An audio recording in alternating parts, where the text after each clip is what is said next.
Moose attacks are increasing in Colorado, for example. This is happening because the moose population is growing and spreading out from the remote areas where they were originally introduced. Many people may not know that moose are not native to Colorado. They were brought there during the 70s and 80s from Utah and Wyoming. Some people will say that moose are actually more dangerous than bears. At a brief glance, this statement is believable if you just look at how many more moose there are compared to bears and the amount of cases where moose have caused traffic accidents. The most dangerous moose is the one you've hit because you're driving too fast. According to this former insurance adjuster, in all the moose collisions he had handled, everyone in the front seat was always killed because of the impact. Strangely, a study of moose collisions done in Maine found very different results. With over 7,000 moose-related collisions tallied, only 26 people died, giving an unbelievable fatality rate of less than 1%. Obviously, moose are very large, and hitting one could easily kill you if all you have is a windshield protecting you. So logically, there may be a good deal of people who manage to slow the car down in time to avoid a full-speed impact. Or it may be that they are swerving to the side enough that they don't have a head-on collision, but are still making enough contact for it to be called a moose collision. It's clear that moose are not the problem in this situation. It's the person who's driving too fast and consequently doesn't have enough time to react. Likewise, people hit deer all the time when they are driving too fast, and you can hardly blame the deer for not understanding when they should cross the road. Bears are also dangerous if you accidentally hit them with your vehicle, but that happens far less. There are far more moose than bears to begin with, so it's far more likely that you'll hit a moose. It's also important to mention that there are much more moose collisions during the winter because the moose are using the plowed roads to travel on. This can also similarly apply to snowmobile trails, which are obviously not plowed but are easier to travel on than the rest of the wilderness. Back to the original point, moose are generally not as deadly as bears, because if you are traveling on foot through a forest, for example, it's far more likely that a bear kills you instead of a moose. I could only find a few cases where a moose outright killed someone and there was no vehicles involved. The first case involved students continuously harassing a moose and its calf for hours, before the moose trampled a 71-year-old man to death, so this case was entirely preventable. This next case involved a woman who was walking her dog in a forest in Sweden. Given the evidence present, it was concluded that the dog provoked the moose, which caused the moose to gore and stomp her to death. The final moose fatality involved a man who was instantly killed when a moose's antler tine penetrated through his eye and into his brain. It was suspected that this man may have been trying to take the moose's picture, as he had a camera with him at the time of the attack. Just like with bears, it's dangerous to walk around with an unleashed dog. The reason why this applies to moose as well is because they see any canine as a predator and will go out of their way to try to trample that dog. Unleashed dogs are particularly risk-prone because they'll run off, bark at a moose, and then run back to you with an angry moose following. The following incident is an example of this aggression towards dogs. An angry moose repeatedly charged and trampled a woman's sled dogs. She had emptied her .380 handgun into this moose, but that didn't stop it. It is unclear what kind of ammunition she was using, but it's worth mentioning that there are many hollow points in .380 that have insufficient penetration on human-sized creatures, let alone moose. The moose was later killed after a friend arrived with a rifle. When talking about this incident, Tony Hollis of Alaska Fish and Game mentioned that if you encounter a moose on a trail, you may have to just turn around. The problem being, if you try to get past the moose, they'll get aggressive and charge you. So in basically all situations, you should give the moose the right of way to avoid causing a dangerous incident. Likewise, we have another incident of a moose acting aggressively towards dogs.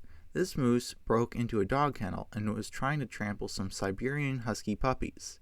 Jonathan, father of Caleb, drove his snowmobile between the moose and the puppies, which only made the moose madder. This was a very long ordeal, which only ended after Caleb drove through a snowstorm to a family friend's house to borrow a .30-06. It took 2 shots to kill the moose and end the danger.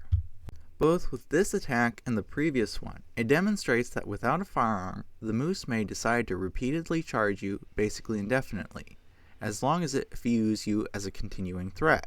I should mention a couple more things. Male moose or bulls become particularly aggressive and territorial during the breeding season in the fall.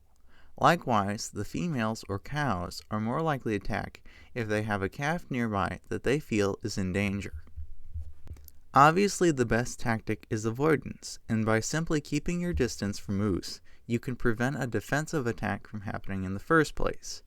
Moose are relatively unafraid of humans, so they will stand their ground or charge if a human approaches. Since moose aren't that afraid, this can lead to situations where people who lack basic survival instincts will get too close to a moose in an attempt to take pictures. Then the moose becomes uncomfortable and hurts the person. Moose can obviously pose a danger to anyone who is hunting them from close range. An example of this is the incident where a bow hunter sustained life-threatening injuries from a moose attack that was caused by a missed arrow. Thankfully, he was able to call for help with the GPS beacon. No matter how experienced or skilled you are, it doesn't take away from the fact that a moose can still be unpredictable. So even if you are hunting with a relatively close-range weapon, like a bow or handgun, you can still totally avoid the dangerous situation of shooting a moose that is basically right next to you. A moose licking its snout, pinning its ears back, or raising the fur along its back or shoulder hump are signs that the moose may attack. If a moose charges you, you want to get behind a large, solid object like a tree or car. If there is nothing that you can get behind and you have no firearm, your only real choice is to run away and hope the moose doesn't follow you. Moose can run much faster than humans, so running away is hardly a guarantee of safety. Also, if a moose knocks you down or starts to trample you, you only have one option: cover your head and neck, curl into a ball, and play dead. If you try to get up again and the moose is nearby, this will likely just cause another attempt to try to trample you some more. While moose are quite heavy and strong, they aren't that coordinated at landing hits on you while you are underneath them. However, just like with horses for example, it really only takes one good kick to kill someone. When we compare bears to moose, bears have both strength and precision. Bears also have far greater ferocity combined with teeth and claws. If you have to defend yourself or someone else from a moose, and you remember to bring a gun, all the principles of dangerous game defense still apply here. As with any four-legged animal, shots that break both of the front shoulders effectively disables the animal and makes a brain shot much easier. A heart or lung shot is very easy given how big they are, but they will still take some time for the animal to bleed out. A brain shot obviously results in instant death, but it is more difficult given how the brain is only about the size of a baseball. I should also mention that while moose can run very fast, they are much slower while they are turning around. They may repeatedly try to trample you, walk away for a bit, and then charge you again. During this process, the safest and easiest time to shoot a small target like the brain is when the moose is walking away or turning around to charge you again. As always, a handgun or rifle with really deep penetration is preferred, though this is not necessarily needed for a brain shot. As I've mentioned in my African game series, hippos have even thicker skulls and still can be killed with a frontal brain shot with the .22. Aside from the normal causes of aggressive moose behavior, there are a couple of abnormal things that can also cause aggression. There is a brain worm, a parasite that causes brain damage and abnormal behavior in moose. It's very common for deer to have this parasite, but it affects them far less than it does moose. Second of all, there is chronic wasting disease, or CWD, which also causes brain damage and abnormal behavior in moose and other creatures. It is similar to mad cow disease in the fact that they are both caused by misfolded prions. I want to emphasize that even though chronic wasting disease may not affect humans, you still want to avoid eating or handling any infected deer parts or fluids. It is a truly nightmarish disease, and you don't want to take any chances with it.